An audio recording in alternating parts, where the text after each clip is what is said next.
So you're thinking about moving to Sugar Land. In this video, we're going to go over a map. Sometimes a map is super confusing and you don't know what you're really looking at. And we're going to make it clear but super muddy about living in Sugar Land. We're going to look over points of interest, distances to the airport, and things of worthy and interest. Stay tuned to the very end and we will definitely share with you the best kept secret about Sugar Land that you don't want to miss. Let's get after it right now.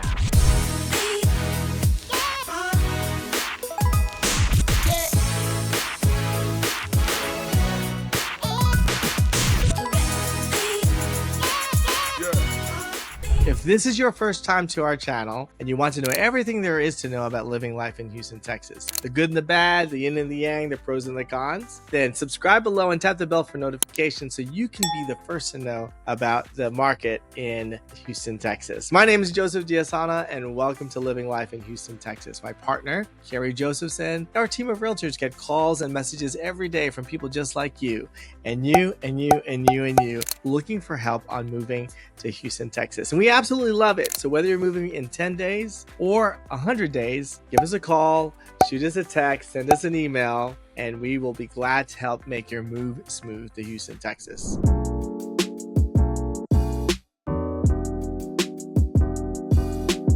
We're super excited to kind of go over this high-level map of Sugar Land. So just so you understand kind of the lay of the land here and we can kind of work.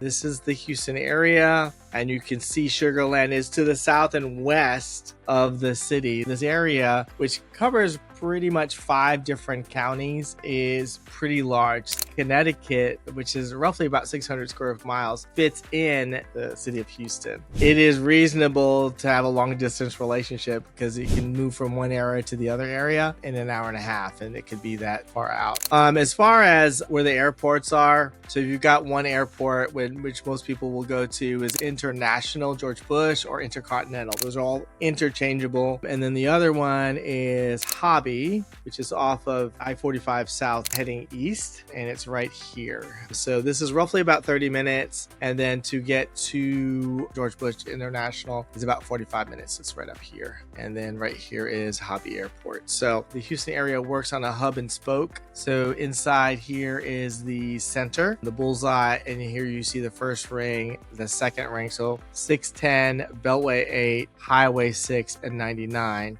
And Sugar Land is between the third ring and the fourth ring. 99, they haven't built it all the way out. Their plans to build it all the way out here. And Highway 6 is here. Interestingly enough, Highway 6 is not a full ring, but it actually kind of terminates down into the Gulf of Mexico over here. So you can experience the life by the beach. And it's super close by. It's less than about roughly an hour 15 minutes just to get down there if you go down to Highway 6. Sugar Land is a great location. It's one of the largest diverse counties in the country, and there's a large demographic, all kinds of restaurants and people groups and stuff here. Sugar Land, Missouri City, Richmond, Rosenberg, they're all part of that Fort Bend County area. Interesting things notable and worthy is this first thing, Sugar Land Town Square. Basically, it's a kind of a central hub for shopping, dining, some community events. It's a great place to walk and enjoy different things, and it's really close to First Colony Mall. So you can see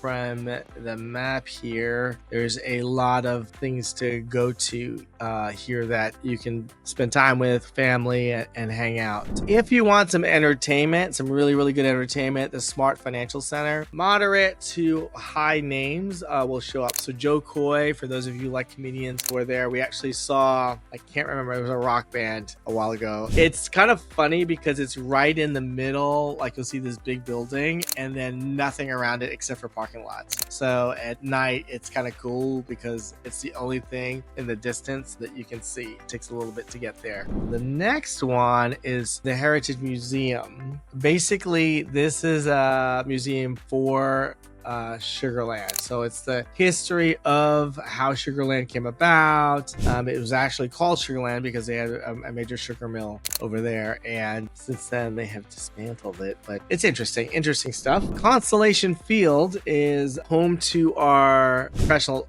baseball team called the Sugarland Skeeters, and so really fun opportunity to take your family there and enjoy some baseball and some sports and just hang out. Brazos River Park, which is right here. Let's highlight that again. Oh, there it is right here. As you can see, it's on the Brazos River. So there's 5 major tributaries that go through the Houston area. So that's Brazos River there. Then we have back up here, we have White Oak that comes through here and goes out to the channel. It merges into Buffalo Bayou. Then we have Braeswood Bayou right here. Braes Bayou that comes here. So White Oak, Braes, and then there's another one up here. And then of course we have the Brazos River, which is down here. And those are all the major tributaries where all the water will flow in all of the Houston area. It all collects into 5 different waterways that come through and stuff like that. So whenever you see the major hurricanes and oh my gosh, half of Houston's flooded, blah, blah, blah, which is not true. Hurricane Harvey only had about 5% of flooding that happened. All goes through those tributaries. So Brazos River Park is super fun to go to, and they did a really good job of parking and getting in and out, accessibility and stuff. Funny story is I was training for the marathon,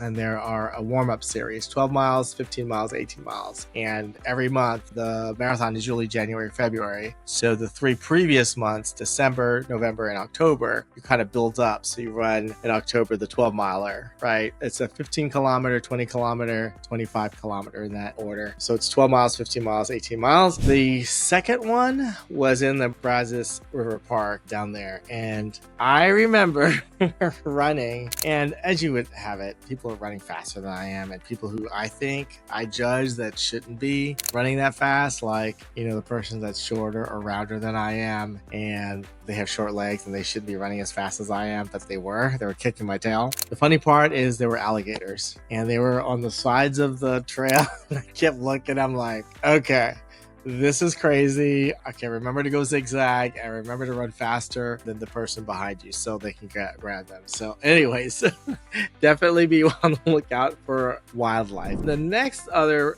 park is also Sugarland Memorial Park. It almost feels like it's all one big park when you're over there. And also Brazos Landing Park, which is down further southeast there. Definitely a great place to check it out. Our city is really big on athletics, so you'll have people who are going to be riding their bikes a lot, triathletes, runners. You can definitely find a tribe or a group of people that are shared common interests, and it's super fun. They have bicyclists that do it at night once a month, which is really fun. They trick out their bikes and then they go into the city, and there'll be like 300 of them riding the streets of Houston at night with all these lights, and a lot of them dress up. It's so super fun. Let's see, the Houston Museum of Natural Science in Sugarland, which is an offshoot of the Houston Museum of Natural Science. Natural Science is right here next to the Houston Zoo. So it's an extension. So you don't want to go into town, take 30 minutes to go into town. This obvious one is bigger. You can go down to the one in Sugarland. Cullinan Park also is another park close by. It has some really great lakes, and there's really some good opportunity for bird watching. So you can take a look at that. We have the farmers market at Imperial. It's done weekly, and they offer local produce, you know, artisan goods, arts and crafts locally there. And that is close to Seafood City. So for those of you who are Filipino, it is a very large seafood place, and their in-house restaurant has one of the largest production of Filipino food in the city. So apparently Filipino food is on the rise in a lot of chefs' minds, and they're starting to change into that. So check that out, Seafood City. And then the last one, Sugarland Art Center and Gallery, again, which is off of, there's really 2 main freeways. This is 90, which really is interesting. 90 kind of cuts across all the way up into the city. They also term it as Main Street, so you can kind of see it zigzag through, right? And the other one is Interstate 69, Highway 59. So if you're an OG When you're originally from Houston, we think 59. Now there's signs that say 69, and sometimes you have two signs. So there's the interstate, which connects all the different states together, and there's a certain numbering system to that. And then 59 is our local highway, our local number and stuff like that. Hopefully you got all that. Now we're talking about that best kept secret is this Hindu temple, Babs Shri Somanarandir Mandir. You need to check this out because first time I've ever gone to this temple, they told me that they grabbed this temple piece by piece, originally from India, and brought it and reassembled in here. What's kind of weird about the whole thing is you would never have thought it to be right in the Houston area, but it is. And driving up to it, you wouldn't notice it. A lot of industrial right around it, and then you come up on it and it's very grand. Most interesting things for me living in Houston is that Hindu temple. So come check it out. Until then, have a good day, sunshine, and we'll see you around the Bayou City.